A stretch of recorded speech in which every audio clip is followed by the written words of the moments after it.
Assalamualaikum warahmatullahi wabarakatuh. Halo semuanya, perkenalkan saya Ines Puji Lestari dari Informatika Angkatan 2022. Di sini saya akan menjelaskan sedikit materi mengenai sistem basis data. Itu data. Sebelum kita mengenal apa itu basis data, kita harus mengenal terlebih dahulu apa itu data. Data adalah sebuah volume atau nilai yang sudah melalui proses observasi. Setelah dilakukan observasi, barulah kita menemukan data tersebut. Pengertian ini sebenarnya berkaitan dengan statistik, namun secara singkat, data merupakan representasi dari dunia nyata. Selanjutnya, apa saja yang termasuk data? Di sini ada contoh data mahasiswa seperti nama, NPM, tanggal lahir fakultas, dan lain-lain. Untuk contoh data pegawai seperti nama, tanggal lahir, jabatan, alamat, dan lain-lain. Selanjutnya, menyimpan data. Ada berbagai cara untuk menyimpan data.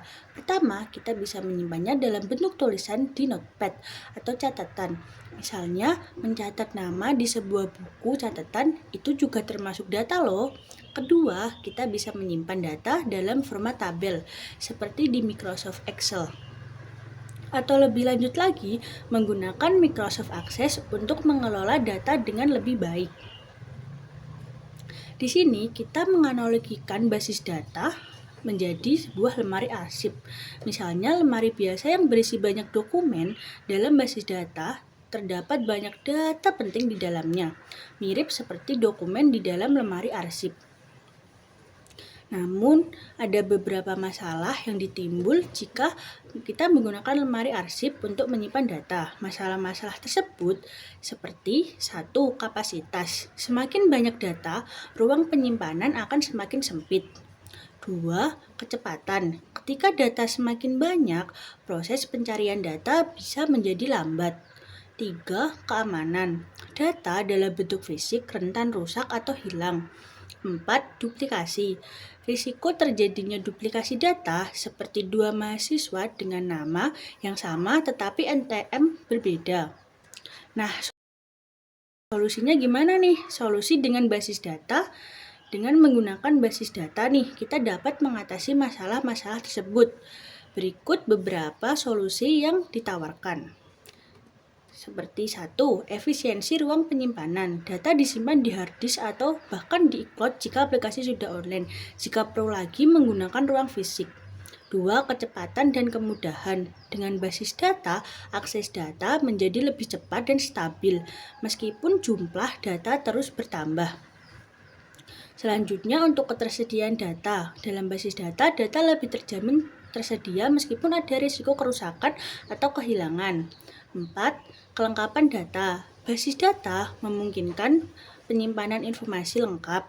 Misalnya, data mahasiswa tidak hanya mencakup nama dan NPM, tetapi juga kelas, tempat lahir, dan lain-lain.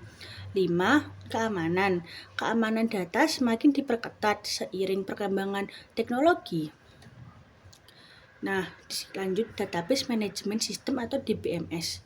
Database Management System yaitu aplikasi untuk mengelola basis data, bukan basis datanya loh ya.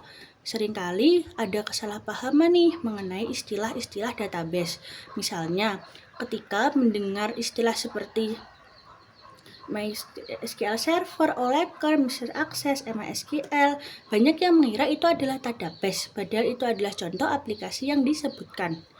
SQL Structure Query Language SQL atau bahasa standar dalam basis data.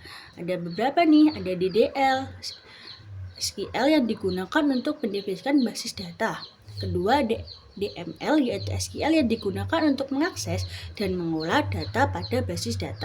Maaf sebelumnya, saya mau nyoba SQL-nya, tapi waktunya udah terbatas, jadi ini dicepetin 5 kali. Jadi di sini saya mencoba untuk membuat database yang namanya mahasiswa DB, lalu saya mencoba untuk membuat tabel mahasiswa yang isinya NPM, nama, jurusan, tahun akademik, dan IPK.